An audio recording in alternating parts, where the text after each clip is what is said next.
On commence avec l'ONU qui a donc donné un accord unanime au déploiement des casques bleus à partir donc du 1er juillet au Mali. Oui, ça fait donc dans une semaine précisément, la mission des Nations Unies au Mali se déploiera. Les casques bleus de la MINUSMA prendront le relais de la force Et panafricaine. donc ils seront combien pour quelle mission?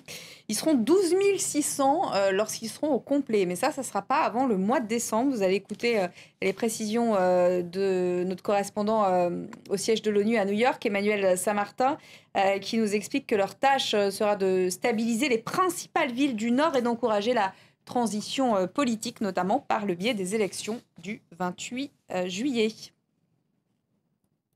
Il n'y avait pas de vote formel, puisque ce déploiement il avait été acté lors d'une précédente résolution en avril dernier. Simplement, on attendait de voir si les Nations Unies allaient estimer que les conditions de sécurité sur le terrain étaient suffisantes pour qu'on puisse déployer ces casques bleus. Oui, a dit le secrétaire général des Nations Unies. Donc, ils vont bien être déployés. En réalité, plutôt que des déploiements, il s'agit de les renommer, puisque ce sont les mêmes soldats, ceux qui sont pour la mission africaine en ce moment depuis plusieurs mois, et bien qui vont rester sur place, environ 6 000 d'entre eux. Simplement, on va ajouter un UN dans leur nom et puis on va leur mettre un casque bleu. C'est à très court terme les seules choses qui vont se passer, mais petit à petit, les Nations Unies vont prendre le commandement. Dès le 1er juillet, ça sera bien un commandant sous casque bleu qui dirigera l'ensemble de ces forces. Et puis petit à petit, on va arriver jusqu'à 12 600 hommes. C'est le nombre qui est prévu par le Conseil de sécurité. Et cela, ça ne sera pas avant le mois de décembre, est venu dire Hervé Latsous au Conseil de sécurité ce matin. Hervé Latsous, c'est le chef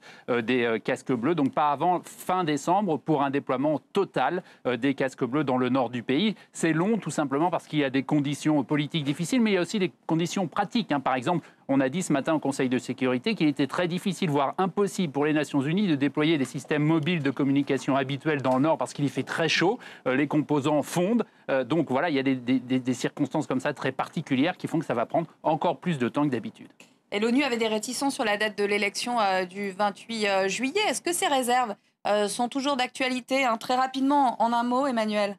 Oui, elles sont toujours d'actualité. Il y a toujours des réserves parce qu'il y a par exemple des listes électorales qui ne sont pas faites, etc. Il y a des gens aux Nations Unies qui disent qu'il vaut mieux retarder un peu ces élections plutôt que de les tenir n'importe comment. C'est trop important. Donc il est possible qu'on voit effectivement un léger décalage de ces élections, mais les grandes puissances, et notamment la France, insistent pour qu'elles se tiennent le plus vite possible. Mais sans doute pas maintenant, c'est presque acquis. En tout cas, c'est ce qui se dit ici aux Nations Unies. Sans doute pas le 28 juillet comme c'est prévu jusqu'à maintenant. Et sur le terrain, les ennemis d'hier, MNLA et armée malienne, se sont parlé à Kidal.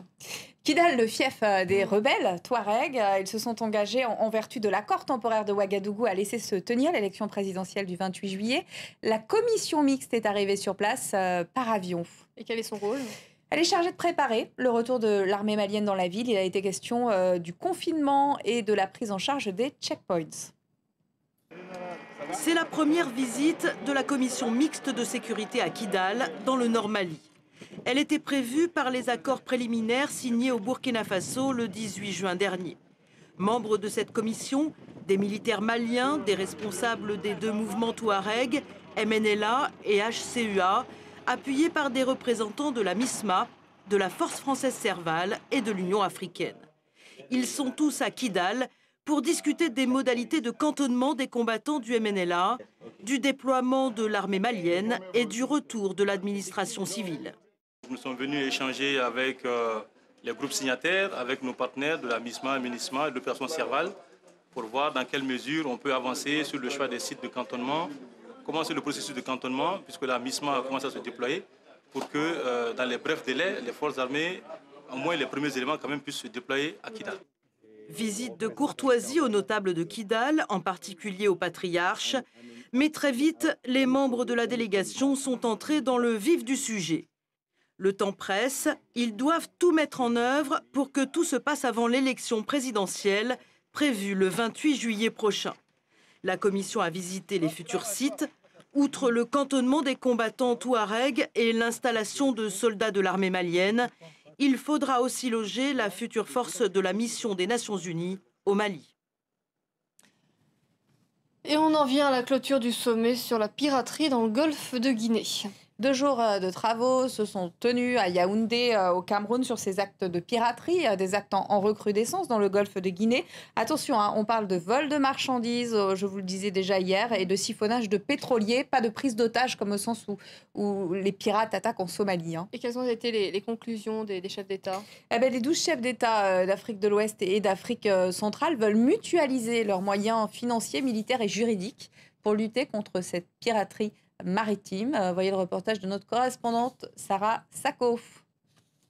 Un centre interrégional de coordination basé à Yaoundé, la mutualisation des informations, un financement par contribution mais qui reste encore à définir et un rendez-vous pris dans 3 ans. Voilà pour l'essentiel ce qu'il est ressorti des travaux des chefs d'État des pays du Golfe de Guinée. Chaque pays va se préparer de manière à ce que, à la fin de la 3e année, que les décisions que nous prenons soient des décisions contraignantes au-dessus de lois nationales.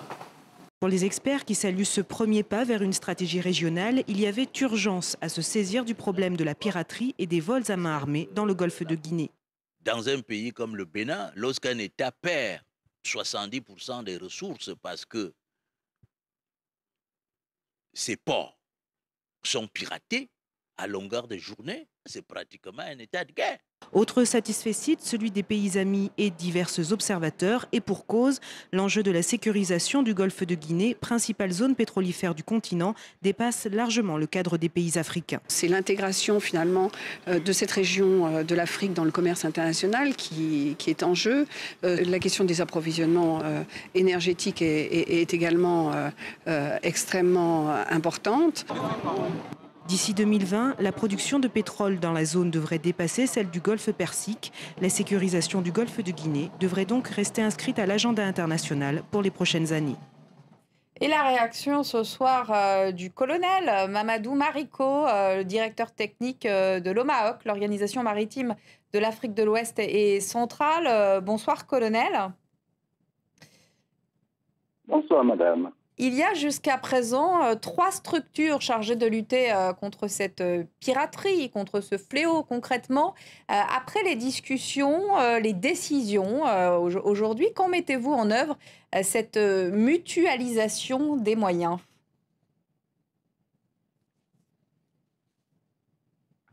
Alors, bien, comme le communiqué l'a indiqué, n'est-ce pas, le protocole qui doit contenir des mesures contraignantes sera examiné dans un délai de 3 ans. Mais déjà, les États prennent les dispositions nécessaires, n'est-ce pas, pour effectuer des patrouilles conjointes et mettre en commun tous les moyens dont ils disposent actuellement et qui sont mis en œuvre pour lutter contre la piraterie. Voilà, donc un délai de 3 ans pour mettre en place cette mutualisation des moyens. Les chefs d'État ont aussi plaidé pour une force navale internationale. La zone alimente 30%, par exemple, des approvisionnements en pétrole de l'Europe. C'est de plus en plus important pour les Américains. Cette force navale internationale pourrait voir le jour bientôt, selon vous ? Bon, c'est difficile dans l'état actuel des choses de se prononcer sur la question parce que ce sont des questions politiques, effectivement, qui doivent être réglées à l'échelle politique entre les autorités compétentes. Mais toujours est-il que ce qui est à saluer ici, c'est la mobilisation internationale pour assister les pays de la zone du golfe de Guinée afin de mener ce combat contre la piraterie. Parce que, ne n'oublions pas, les transports maritimes sont une activité internationale et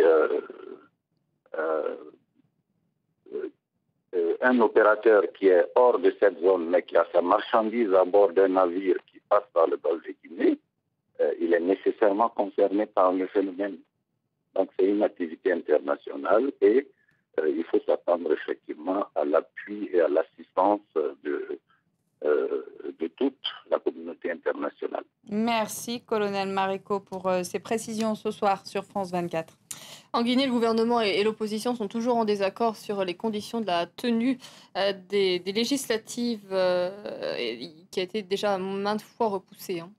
Effectivement, elles sont normalement prévues pour dimanche prochain, mais personne n'y croit plus. La Commission électorale nationale indépendante propose elle-même un nouveau report et les négociations ouvertes au début du mois qui avaient abouti à quelques résultats ont été suspendues suite à de nouvelles violences. Les précisions de Sidi Yansane et Malik Conté. C'est lors d'une conférence de presse samedi dernier que l'opposition guinéenne a expliqué les raisons de son retrait temporaire de la table des négociations en cause de nouvelles violences faisant plusieurs blessés dont 2 par balle, cette fois au domicile même du chef de file de l'opposition, Cellou Dalein Diallo. Les opposants accusent les forces de l'ordre et réclament des garanties de sécurité de la part du gouvernement. Il montre sa volonté politique réelle de mettre un terme à ces exactions des forces de l'ordre pour que nous puissions aller discuter avec lui. Car dans ces conditions comme celle-ci, comment on pourrait aller faire une campagne électorale pour les législatives? Comment nous pourrions aller à l'intérieur du pays, circuler sur tout le territoire national, y compris dans les régions réputées être des faibles du pouvoir, alors que nous ne sommes même pas en sécurité chez nous? Au début du mois, l'implication d'un médiateur de l'ONU avait pourtant permis des avancées dans le dialogue, le gouvernement acceptant finalement de prendre en compte le vote des Guinéens de l'étranger. De son côté, l'opposition validait le nouveau fichier électoral sous condition. Aujourd'hui, le parti présidentiel accuse l'opposition de saper volontairement le dialogue. Nous tenons à aller avec l'opposition pour se jauger dans un contexte politique très clair. Mais si l'opposition n'a pas cette once de volonté, qu'est-ce qu'on peut faire? Qu'est-ce qu'on peut bien faire? C'est là-bas l'énigme du problème. Même temporaire, cette rupture du dialogue pourrait replonger Conakry dans un cycle de violence. Au total, les manifestations ont fait entre une dizaine et une cinquantaine de morts, dont plusieurs par balles réelles. C'est tout pour ce journal de l'Afrique. Merci beaucoup, Sonia. Je vous en prie, merci. On peut désormais utiliser le hashtag JT Afrique sur les réseaux sociaux. Je vous invite à le faire, évidemment. À demain. Vous restez avec nous dans Paris Direct, un journal sans une poignée de minutes. Et puis, il y aura les sports aussi avec Benoît Perrochet.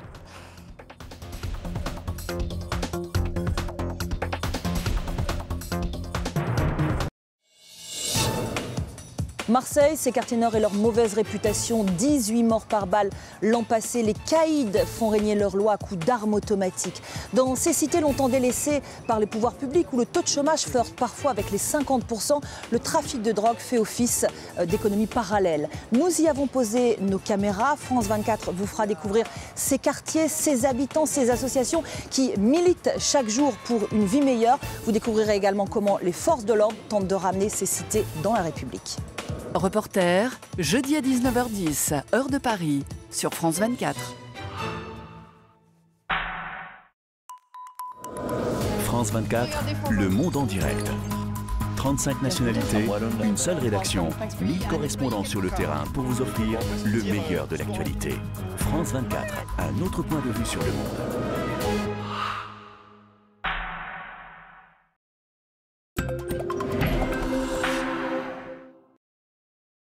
Encore un môme décharné en plein l'heure du repas, font exprès, hein?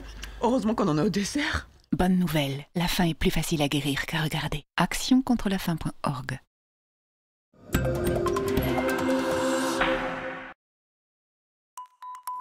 France 24, le monde en direct. France 24, un réseau mondial d'observateurs. 35 nationalités, une seule rédaction. 1000 correspondants sur le terrain pour vous offrir le meilleur de l'actualité. France 24, l'art de vivre à la française. Une information sans compromis sur la société, l'environnement, la santé. France 24, tous les sports, toute l'actualité économique. France 24, toutes les cultures des 5 continents. Toutes les opinions, tous les avis. France 24, un ton original, un autre point de vue. France 24, la technologie au service de l'information. France 24, une fenêtre ouverte 24 heures sur 24 sur le monde.